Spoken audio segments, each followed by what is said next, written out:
India today has emerged to become a significant exporter of defense technologies.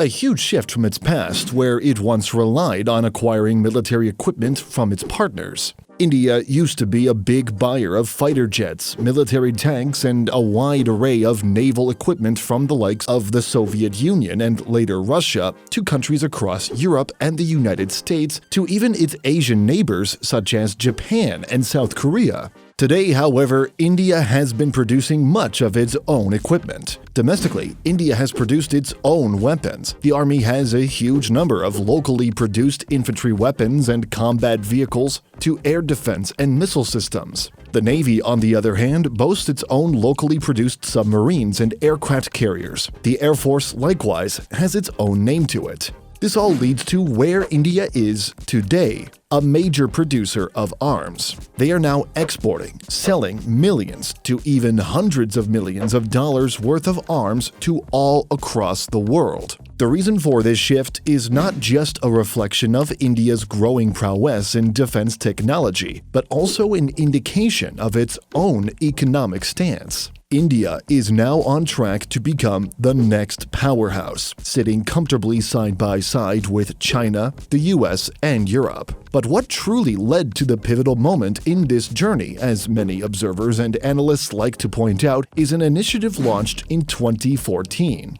The so-called Make in India had aimed to transform the entire country into a global manufacturing hub. This initiative has been instrumental in attracting foreign investment and encouraging domestic production in the defense sector. By easing regulations, offering incentives, and simplifying the process of setting up manufacturing facilities, the initiative has bolstered India's defense industry, fostering both domestic production and innovation. Government policies have been a driving force in the growth of India's military equipment exports. In 2018, India's Ministry of Defense introduced a comprehensive defense export strategy to streamline the export process and set ambitious export targets. This was complemented by reforms to the Defense Procurement Procedure (DPP), which simplified regulations and promoted indigenous production. The most important players in the entire defense sector come from arguably none other than India's public sector undertakings, like the Defense Research and Development Organization (DRDO) and Hindustan Aeronautics Limited, or HAL, which have achieved significant milestones in defense technology. The DRDO is famously known as the research and development wing of the Ministry of Defense. It is designated to help India become self-reliant in critical defense technologies and systems. The DRDO has proudly stated that their role has helped develop and produce systems like Agni and Prithvi series of missiles, light combat aircrafts, Tejas, air defense system, Akash, and so much more. HAL, on the other hand, has been famous for helping produce aircrafts for the country. Its aircraft manufacturing division, NASIC, has stated that they manufactured more than 900 aircraft and supported the overhauling activities of over 1,900 aircraft. It has engaged with the manufacturing or support of aircraft fleets such as the Su-30 MKI aircraft to the Mirage 2000 and even site repair support to the Indian Air Force bases for the MiG and Su-30 MKI fleets. The division has also stated that they have proudly exported MiG spares to Egypt, Syria, Vietnam, Algeria, Poland, and even Russia. Just like this single division, HAL has other divisions that are out there. These include the Engine Division Bangalore, to Sukhoi Engine Division Koraput, and so much more. Now, the public sector may indeed play a crucial role, but they are not the only companies in the Indian market. The private sector, with companies like Tata Advanced Systems, Mahindra Defense, and Bharat Forge, has also been instrumental in driving technological advancements through substantial investments in research and development. Tata Advanced Systems has built capabilities in the field of airborne platform and systems. They have developed several unmanned aerial vehicles. One of them is the Sky 1 RPA, which is a fully autonomous fixed-wing platform with long range and endurance capability. It has a cruise speed of 60 kilometers per hour and maximum continuous winds of about 10 to 15 knots.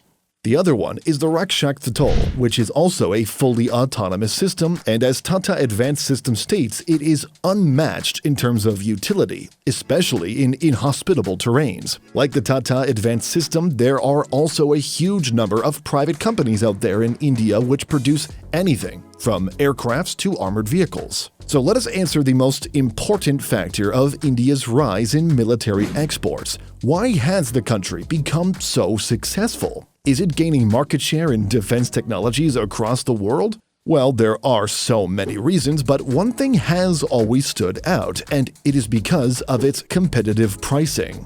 Lower labor and production costs have enabled India to offer more affordable military equipment compared to Western defense manufacturers. This focus on cost-effective solutions has opened doors to markets in countries with limited defense budgets, particularly in Africa, Latin America, and Southeast Asia. Strategic partnerships have further fueled India's rise as a defense exporter. Long-standing relationships with countries like Russia have resulted in joint production ventures such as the BrahMos missile system. Growing ties with Israel have led to joint ventures and technology transfers in advanced surveillance equipment. Strengthening defense relations with the United States and France has also been beneficial, leading to joint military exercises, technology transfers, and collaborations in defense manufacturing. The most notable Indian defense exports include the BrahMos missile system, developed jointly with Russia, and the Advanced Light Helicopters ALH series developed by HAL, including the Dhruv and the Light Combat Helicopter LCH.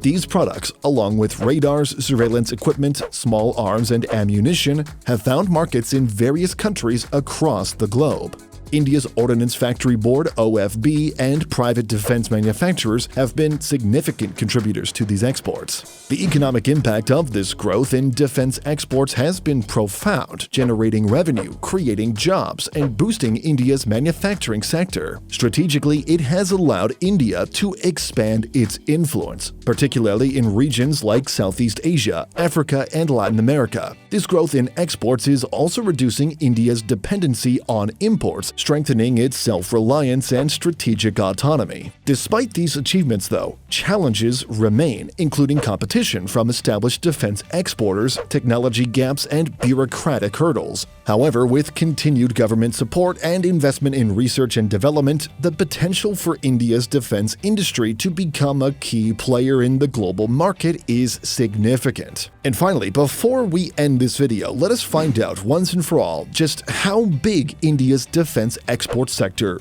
really is, and who is buying India's military equipment. According to India Invest, in the financial year of 2022 to 2023, defense exports reached over $1.95 billion to more than 80 countries worldwide. The government has also set this to increase to over $5 billion by 2025. Some of the most famous deals include the BrahMos missile deal with the Philippines, but not limited to it, as the BrahMos company has been reported to have deals with Indonesia, Vietnam, and other countries as well. India has also been trying to sell to African nations, and in early 2023, India showed off its domestically made helicopters, drones, and artillery to army chiefs and officials from 31 African nations. In conclusion, India's rise as a significant exporter of military equipment signifies a remarkable shift in the global defense sector. This transformation reflects the country's advancements in defense technology, effective government policies, and strategic partnerships. India's defense sector, now more than ever, is poised to leave a substantial imprint on the global stage, offering technologically advanced and cost-effective solutions to nations worldwide. This growth in defense exports not only bolsters India's domestic industry but also reshapes the global defense landscape, making it an area of interest for anyone keen on global affairs, economics, and politics. But anyway, do let us know what you think. Thanks for watching.